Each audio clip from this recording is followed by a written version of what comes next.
Hello, everybody.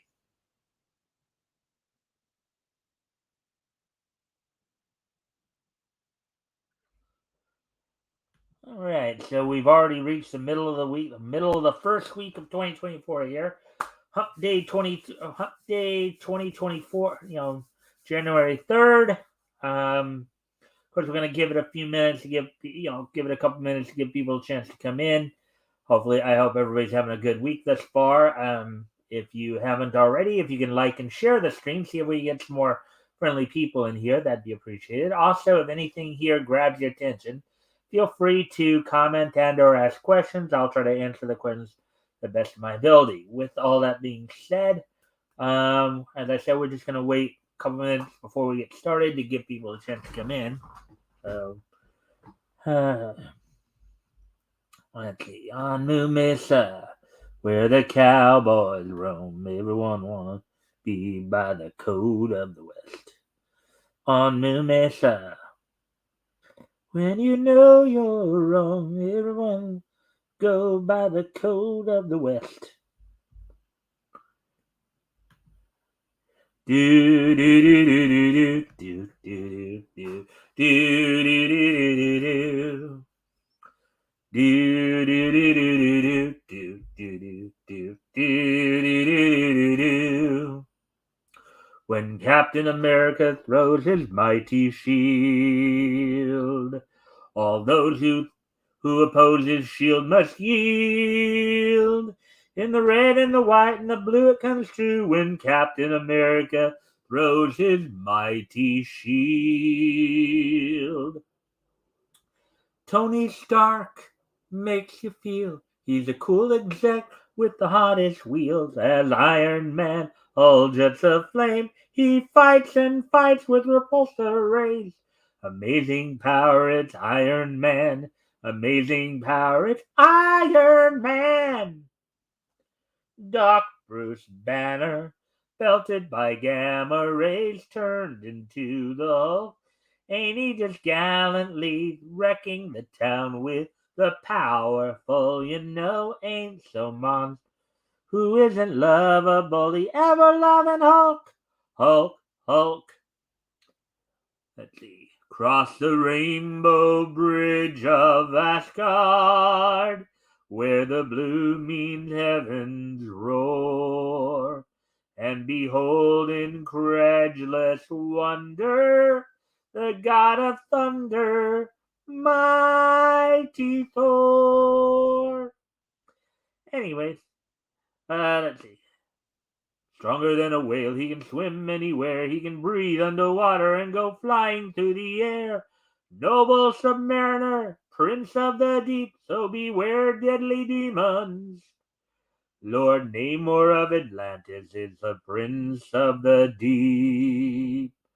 All right, with all that being said, of course, here's what's on tap for tonight. So we're gonna do the IC as the indie comic showcase a day earlier than I normally do. Normally I do it on Thursdays, but even though it goes up on Wednesdays, but as today does seem to be a bit of a lull in the niche news cycle, yeah, I just go ahead and do that, tonight, and then get back to more news coverage tomorrow. With that, let's see, we're now just past the 4 minute mark here. Let me just check one more thing one more time here, and then we will probably get to the news, the niche news, as it were.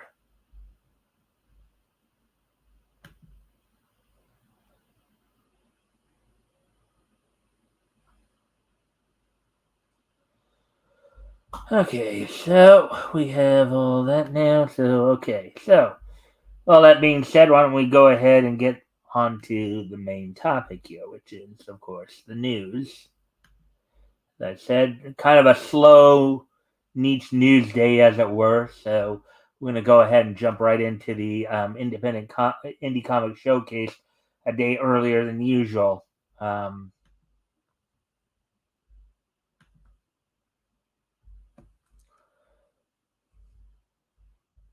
All right, so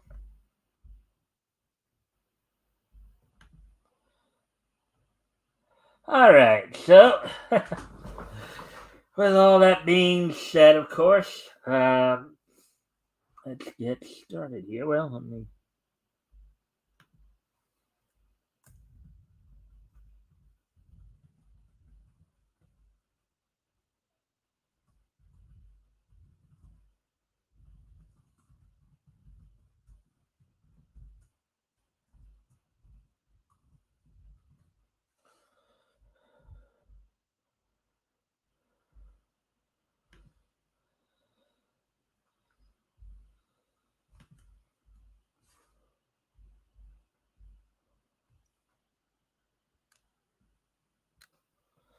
All right, so here we go then. Let's get into this. All right, so Indie Comic Showcase number 255, Dragon Riders of Osnan, 1,000 Blades, and effing for our future. I'm not necessarily going to say the full word, but yeah. Article by Chris Braley published earlier today. Oh, I can't wait for that particular interview. All right, so welcome back to another installment of Indie Comic Showcase, the weekly blog where we signal boost a few truly independent comics that are currently crowdfunding their projects, crowdsourcing their funding in some way, or just simply self publishing on their own. Every little bit of support for these creators matters, from a single dollar pledge to the $25 bundle, and of course, the higher tiers are usually fun too. Even if you can't back a campaign or buy a book, you can share or tweet about these projects to your friends and followers. On Indie Comic Showcase, we interview the creators, show off some art, and tell you how you can check out the product for yourself. Below, we have some outstanding crowdfunding campaigns this week for you to learn about, enjoy, and hopefully support by backing one or more of them. Thanks for checking these out and for being the best part of Indie Comic Showcase. Let's jump in. Dragon Riders of Osnan by Richard Fierce. Let me go grab that link. See if I can go find that link. Let's see. Oh, it's a Fund My Comic project. Okay.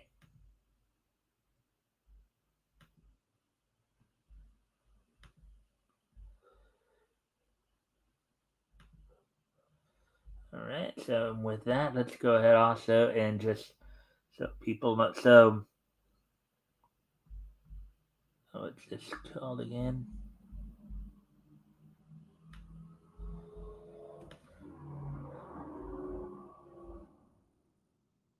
Dragon Riders of Osnan. Okay. So let me just.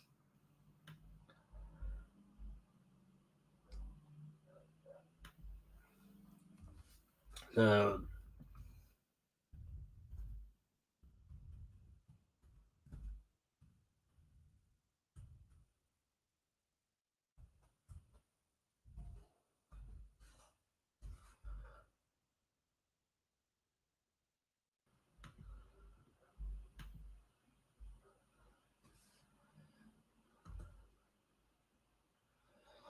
all right. So, of course, if you guys want to check out, after hearing, of course, the article here, if you guys want to go check out the material, there it is. Um,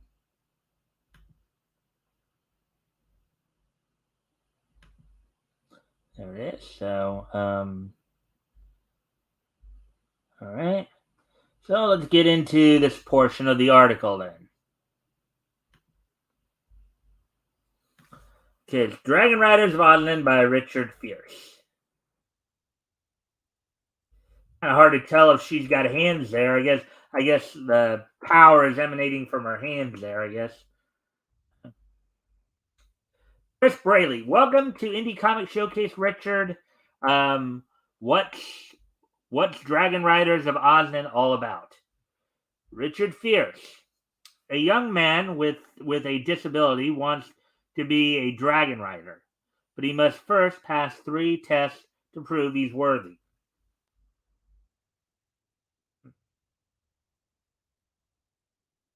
Chris, what inspired this comic? Richard, the comic is an adaptation of a series of books I wrote. I've always been indie self published, so going that route with the comic just seemed the natural course. So this guy's obviously had some experience with that already. I guess these are the books that he's referring to. What kind of readers is this comic suited for? Chris asks. Richard responds, fans of fantasy comics, it's clean, parentheses, there's no nudity or profanity, so it's all ages friendly.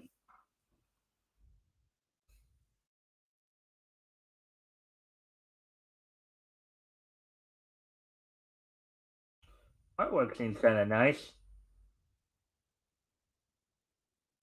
Pretty streamlined there. Chris, can you introduce us to your creative team and how you like to work? Richard, the main artist was Nimesh Niomal. He's a talented artist from Sri Lanka who has done book, cover art, and other work for me. Since he'd done several covers with the same character as the comics, I figured it made sense to have him do the comic work since he knew what the characters looked like.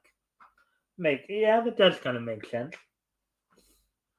I like to give my artist a script and provide as much detail as needed for the important aspects, but leave some things open for the artist to do as he chooses to let his creativity shine. The issue is done in the final touches of the lettering are being added. Then it'll be ready for print.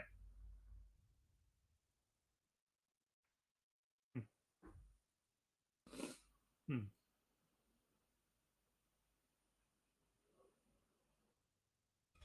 And at least this guy's writing the dialogue boxes in the proper order. That's good to see.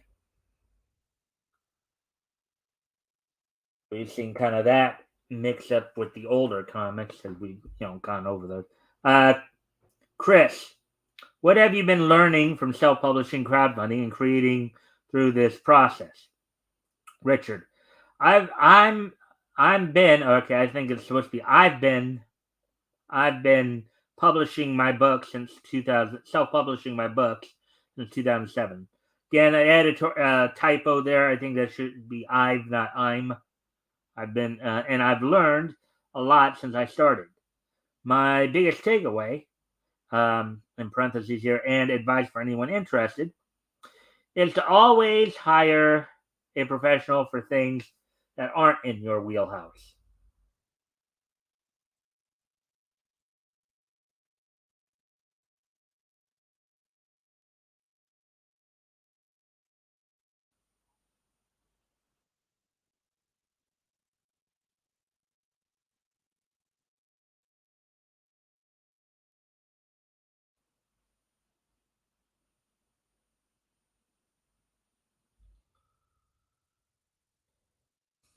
Chris, what are your plans beyond this book?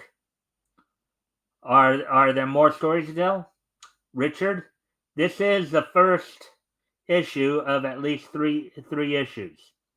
I'd like to tell the entire story that the books do, 14 and counting, but that depends on the success of the crowdfunding. Chris responds, "Good luck, Richard," and then you get the link again. So, in this one, and then he has some, I guess, Twitter links there. All right, so the next, that was a very quickie interview there. That interview went real quick. Hmm.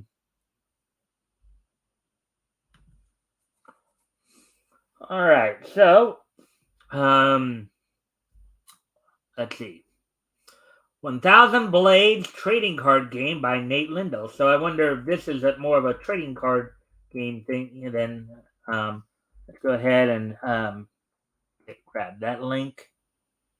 Another Fun My Comic product, and so I guess a trading card game here.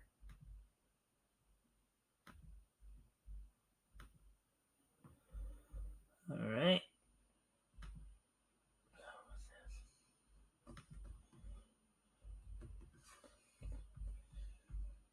For those of you who might be interested in trading card games, you guys wanted to check out.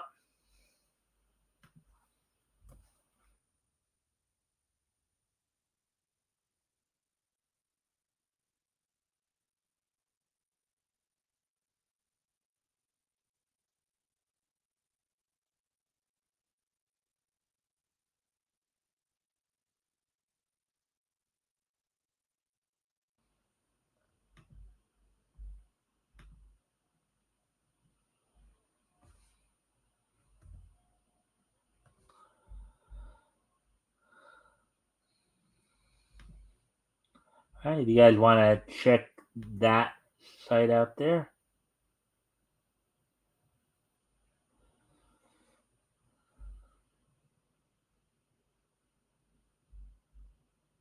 On Fun My Comics right there. There's the link for that. Now let's get it. Let's get into the interview here. 1000 Blades trading card game by Nate Lindell. All right, so Chris Braley, tell me about 1000 Blades. Nate Lindell. 1000 Blades is a medieval Japanese themed trading card game in the strategy gaming and fantasy genre. It contains over 100 unique cards and 6 playable characters. Players can customize their decks by building their armies from ninja, monk, samurai, oni. Oni, I believe, is like demon, is another word for demon, I believe. Um, Shibito, which I don't know what that is, or or Obake warriors. Those last two I don't know. The others I do. So to strengthen their warriors, players can also deploy equipment and fortress cards to win the game. Reduce your opponent's hit point. I guess HP stands for hit point to 0, or deplete their decks to 0 cards. Basically, a common theme in most trading card games. There, the game would be most enjoyed by fans of game. So even before Chris asked the question, he's already answering a question that Chris asked a lot. The game would be most enjoyed by fans of games like Magic the Gathering, Pokemon, etc.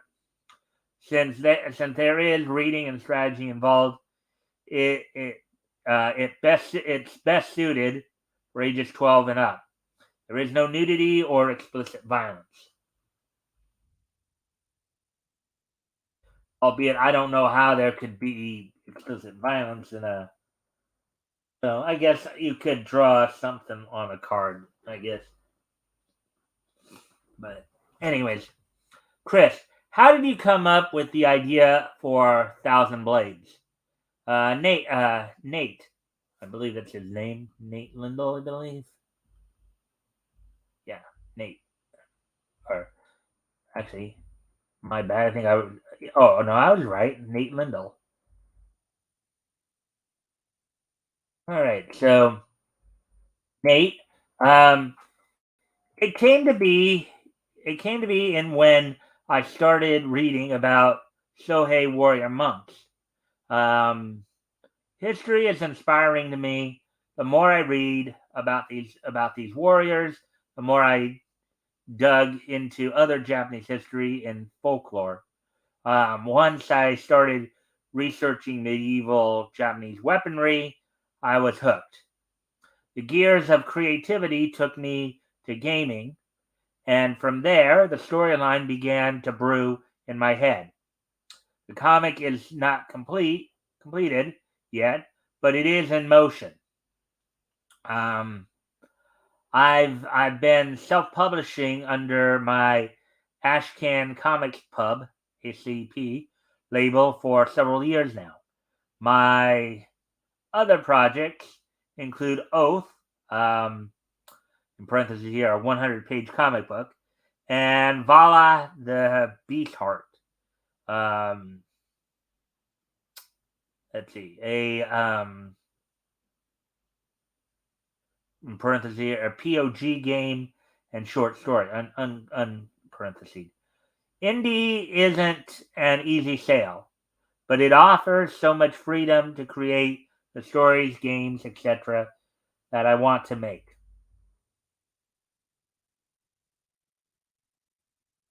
There's stuff in there. Guess there's one of the boxes for the trading card game there.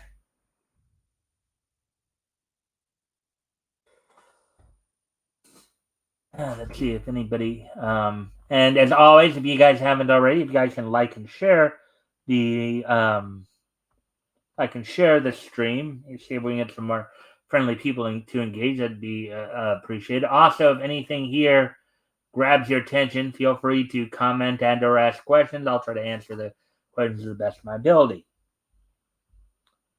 Continuing on here.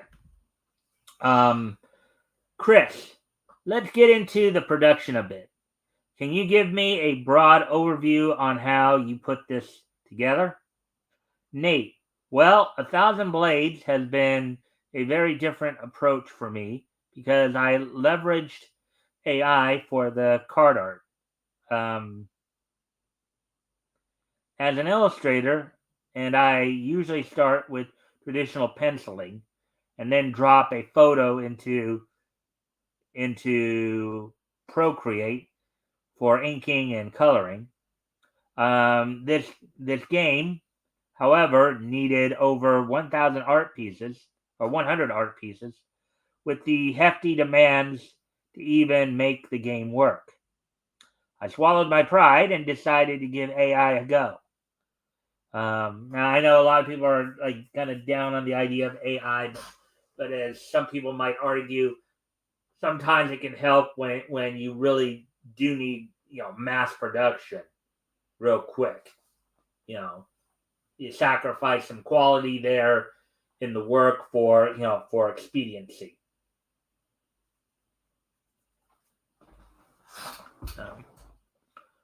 Let's see.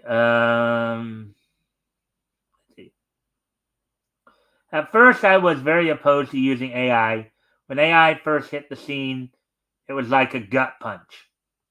But I had a friend who helped me change my thinking a bit. He said, think of it like it's your own personal art studio. And as an indie creator, that really resonated.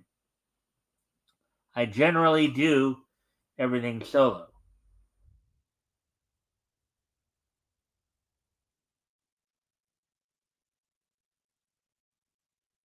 AI really helped with the workload for Thousand Blades. While I completely understand why artists disapprove of AI art, I would encourage my fellow indie artists to explore how the technology could um, integrate it be integrated into the workflow. I think there's a little bit of a grammar issue there. Even if that is simply using it like a search engine for reference material. I remember when digital art first appeared, all the negativity that was cast at it. Should say cast, not casted, but let's see. I think this is similar to what we are seeing with AI. I've been exploring Unreal Engine and other options, but I think I will need some help developing the video game.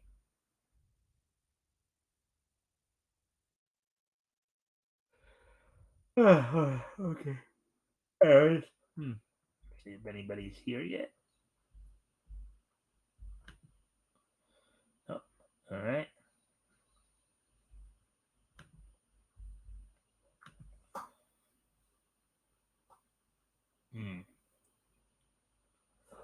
Let's see. Chris, what's your production workflow like? How far along is this game? Is the game? Nate, Thousand Blades, the trading card game, is built and ready to be played. The accompanying comic is in production. I have the storyline written and a few pages sketched, but it still has a long way to go. I think the comic and video game will be my 2024 projects.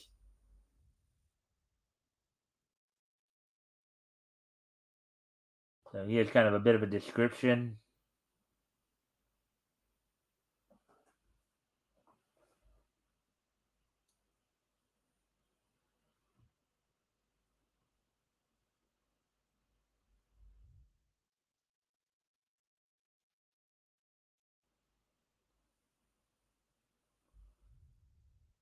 Right? So, Chris, what is your goal with this game? Nate, my goal is to release new 100 blades or 1,000 blades material annually. The 2024 version of 1,000 blades is actually the third version of the game. The first version, 2022, was a solitaire game. The second version, 2023, was a multiplayer game, but it was much simpler to play. The 2024 version is full-on strategy TCG, trading card game. The 2023 version offered two choices: attack left or attack right. And beyond the game, I certainly have comics to build.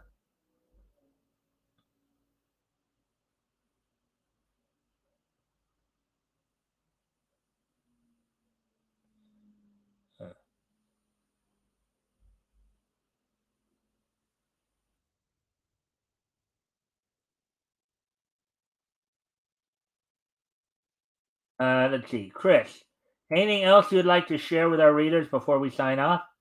Nate, I would just like to say thank you to the reader for taking a moment to read through this. I know your time is valuable, and thank you to platforms like this who offer indie creators a boost. Indie ain't easy. You gotta love it. Mm-hmm. Yep. But we try to help them out as best we can, right? Everybody. Let's see. Oh, we have another person in here, right? Just in case you're wondering, I decided to do the hey, hey there, hey there, Jr. Hail Zenu and Xena. Hail Mike. Hey, Jr. So tonight I decided, because of the fact it was kind of a slow niche news day today, I decided to do the indie comic showcase tonight instead of waiting till tomorrow night. So that's why we're doing it tonight, just in case you're wondering there. So, and I have links in the chat there if you want to check out the projects that we're going over here. This next one's going to be real interesting. I'm looking forward to this interview because of the title of the project. Now, mind you, you guys know I censor myself here, so Effing for Our Future by Jesse Blaze Snyder. Oh boy. Look at that art. That's liable to grab some eyes there. All right, let me go grab the link for this one. And another Fun My Comic project. All right, copy.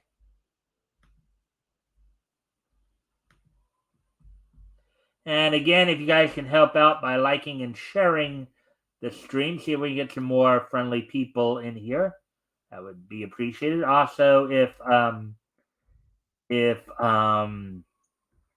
if anything here grabs your attention, feel free to comment and or ask ask questions, and I will try to go ahead and um, answer the questions the best. I'm trying to assemble my 3D printer. Okay. Anyways, so let me just see here. Oh. Soon I will be selling engineered projects to NASA or SpaceX since they are not woke and still actually go to space. All right. All right. So let me see here.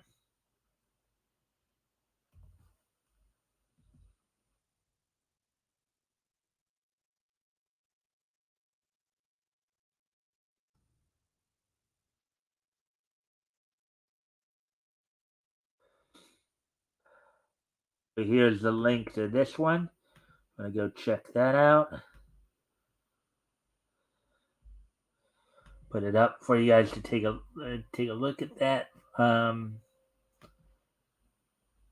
And I guess that is in fact the name of the project.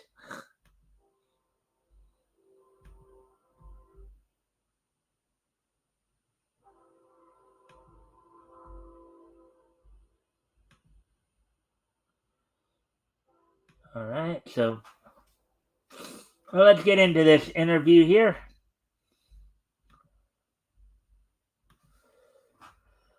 Living for Our Future by Jesse Blaze Snyder. All right, so Chris Braley, welcome to this week's Indie Comic Showcase. Jesse, briefly tell us the elevator pitch for your comic. Jesse Snyder, welcome to Planet Glon. For a millennium, the matriarchal paradise achieved procreation through cloning. Now, there's only one way to save them.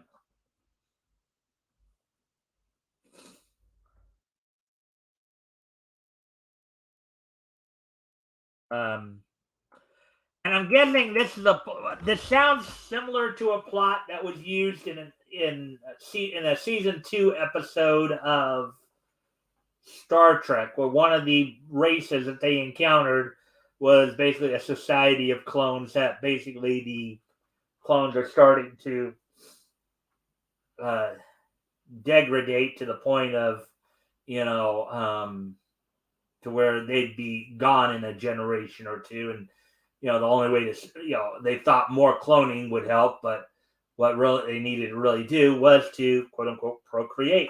So, anyways, back to the article here. Chris, where did the idea for this comic come from, and made you decide to self-publish it?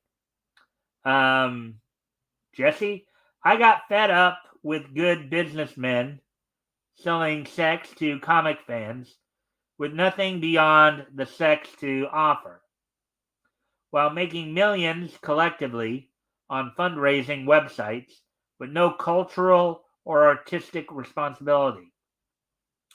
There is a market for smut. That money should go into the hands of creators who care about the medium and are capable of delivering something better. Something that could even dare I say it, elevate the genre.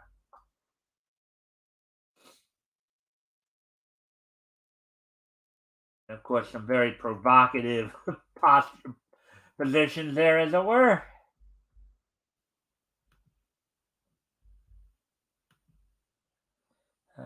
Anyways,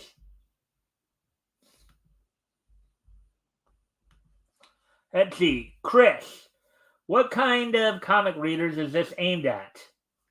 Jesse, adults with a sense of humor, though I don't find it to be partisan in any way. I think both adults on the left, right, and all up the middle uh, will quite enjoy what we've created.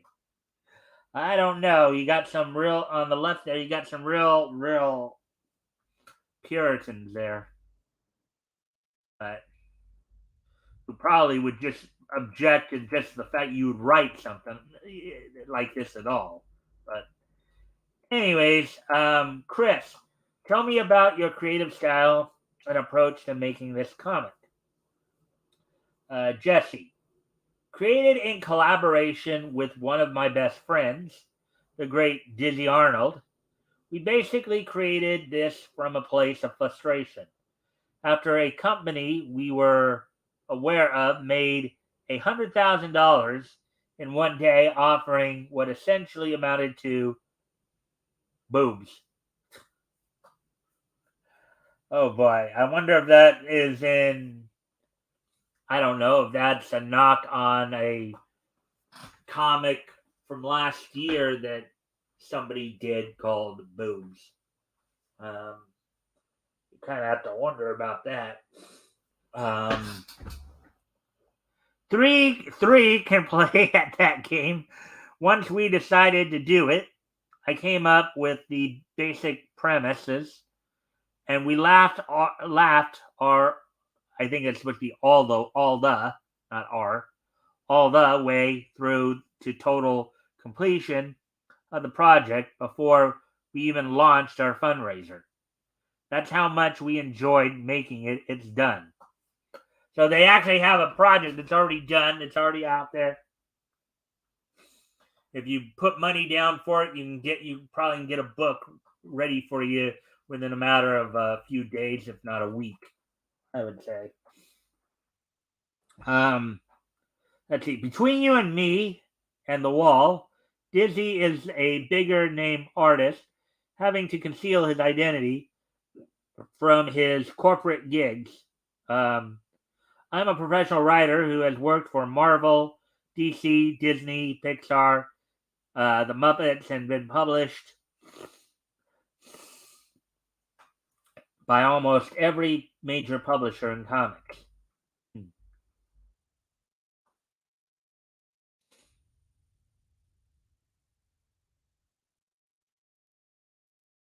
Chris, how far along is the book? Jesse, it's finished. We're talking about the next one. Some funny things are already planned. There's more coming from our publishing company, quote, Blacklight District Studios, unquote. I wonder if they give any red light specials, as it were. This is actually our fourth book. Um, we also did the Mythic Legions, our our book for Toy Sculptors, Four Horsemen Studios. We're adding two sexy centerfold posters every time we make 5,000, and there's a special foil cover exclusive for the first 30 days of our fundraiser on Fund My Comic.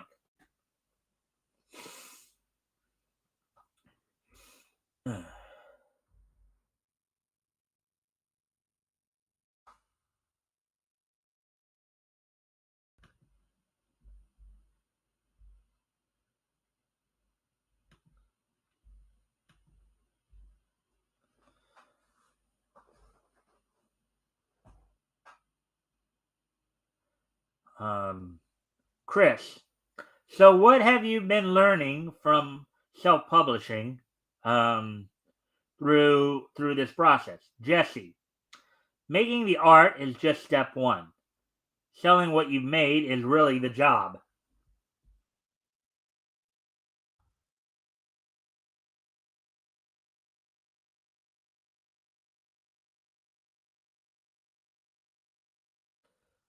Chris, good luck with the campaign, Jesse. Any last words before we sign off?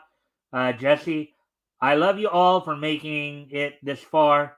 Please give our books a try. We promise you will not be disappointed. And there's a 13-page free preview on our Fund My Comic, uh, Fund My Comics page. See for yourself. All right. So,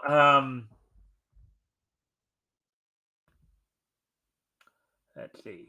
Uh, let's see, JR. Let's see what you have to say here. Elevated smut. But smut is best when it's degraded. Um, this man is a heretic. Well, the thing is, the plot that he get the how he introduced the plot is a plot that I saw on a season 2 episode of Star Trek: The Next Generation. The idea of you have a society of clones. The clones have degraded to the point to where if they don't start, if they don't get fresh material in there, they're gonna die out in a generation or two. But just keep cloning people is not going to be the answer. So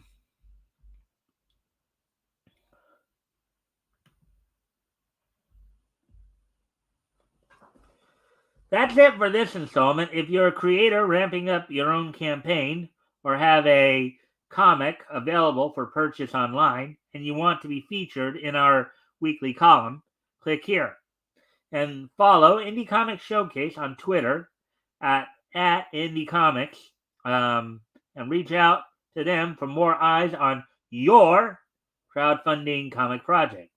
Until next time, support Indie Comics. And there we go. We're done with the article for tonight. Let's see. That was the only article we're gonna do tonight. Now we'll move on to, of course, the wrestling wrap up here.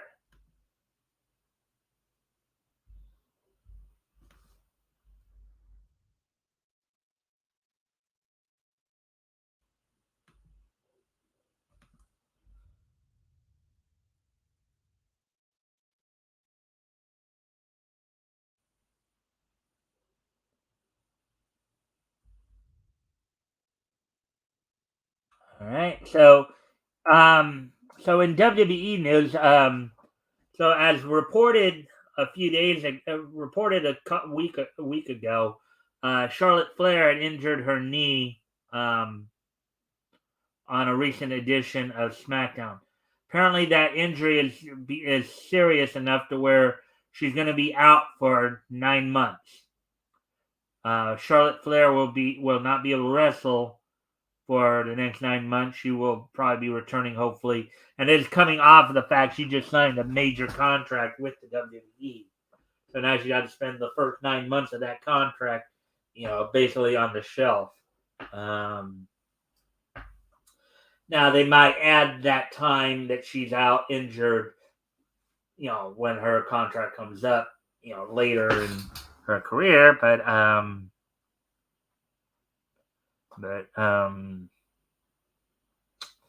Anyways, that's one of the bigger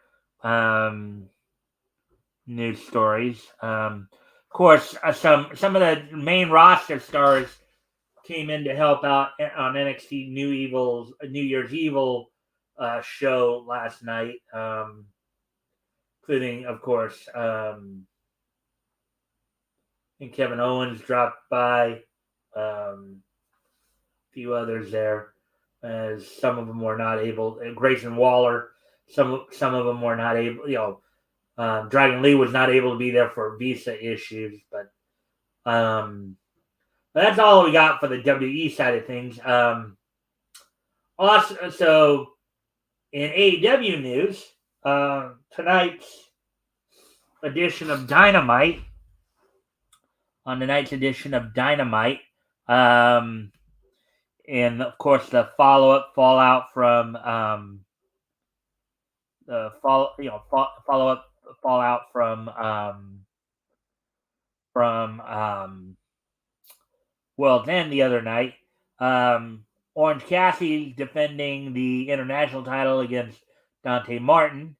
Mariah May makes her AEW wrestling debut, taking on Queen Aminata. Konosuke Takeshita of the Don Callis family takes on Darby Allin. In a Continental Crown Eliminator 4-way match, which I'm guessing is a match to see who will be next in line to challenge Eddie Kingston for the AEW Continental title. Trent Beretta, Brian Cage, Brian Keith, El Hijo Del Vikingo will be involved in that 4-way match. And then you have Swerve Strickland taking on Daniel Garcia. So that's set up for tonight. Of course, in some TNA news, Total Nonstop, Impact Wrestling TNA, more people are signing with TNA. There's some talk now too that TNA may be getting involved in some kind of talent sharing program with the WWE, as some people have speculated because of the fact their TNA Plus streaming service is being used on the Endeavor streaming platform. Endeavor, of course, company that now owns both the WWE and UFC.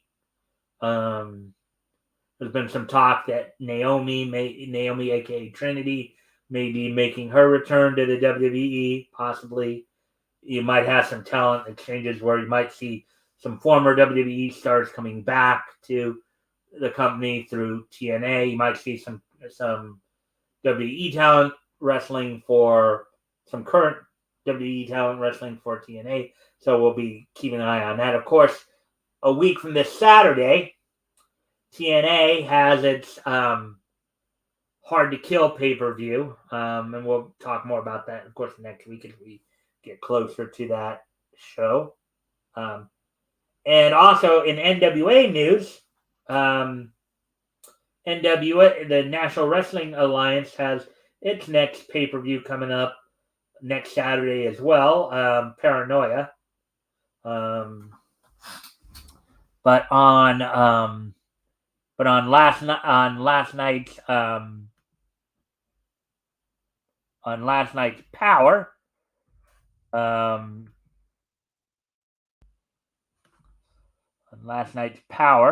episode of NWA Power on YouTube, as it were. Here. Last night's Power, you saw in the opening match, Joe Alonzo defeat Alex Misery in a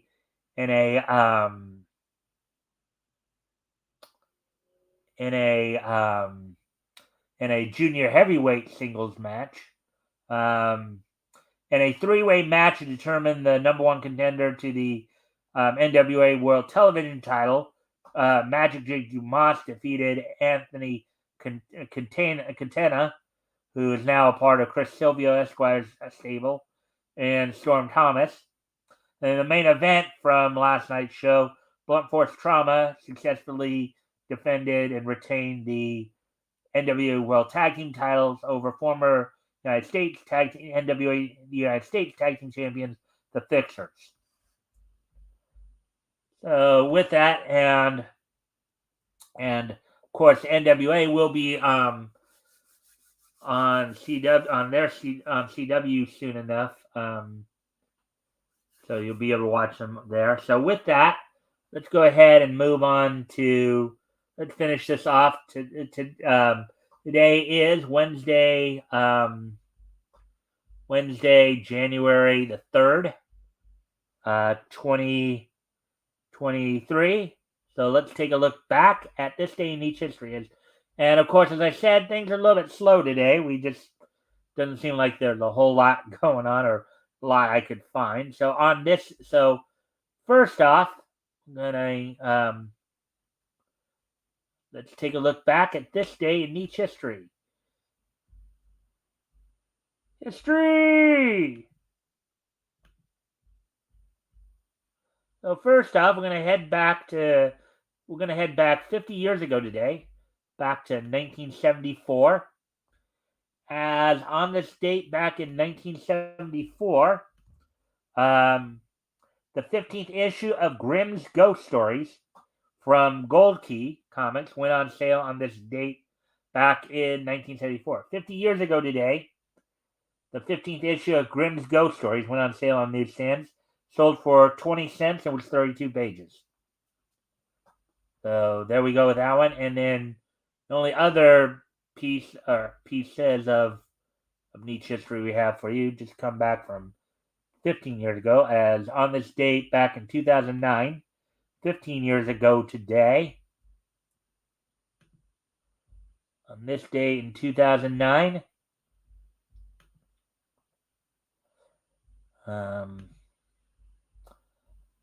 let's see, Brains bases Akikon, Studio Dean's Mare-sama ga Niteru fourth, the fourth version of basically Mary's Watching anime, and White Album from seven arcs, all premiered on this date on Japanese television 15 years ago today. So 15 years ago today, Brains Base is Akikon, Studio Dean's Maria's Watching, and seven arcs White Album all premiered on this date in 2009. So with that, I thank everybody for being here. I hope everybody enjoyed the show.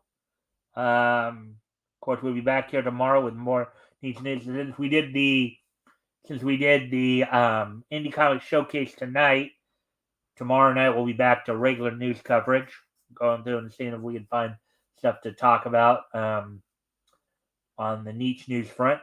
Also, this Friday, of course, will be our weekly look back at comics history as we head back to January 1940, continuing our coverage. This week will be, of course, Tim Olson will be my co-host. We'll be looking at books that went on sale in January 1940 from Centaur.